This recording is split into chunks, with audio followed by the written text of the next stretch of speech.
কথা ছিল বিয়ের পিঁড়িতে বসবে দুজনে, কথা ছিল একসাথে সারাটা জীবন পার করবে, কিন্তু তা আর হলো না। তবে দেব শুভশ্রীর এই বিচ্ছেদের পিছনে কি রুক্মিণীই দায়ী? চলুন আজকে জেনে নেওয়া যাক।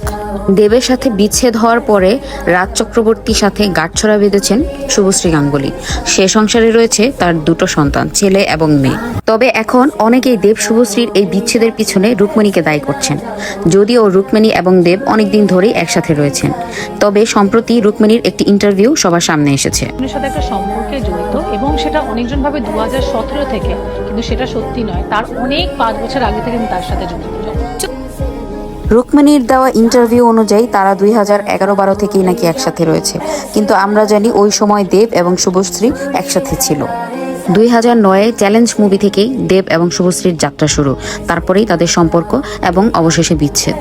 অনেকে রুক্মিণীকে দোষী করলেও কেউ কেউ আবার বলছেন ওদের সম্পর্ক বিচ্ছেদের পেছনে সম্পূর্ণ দেব নিজেই দায়ী।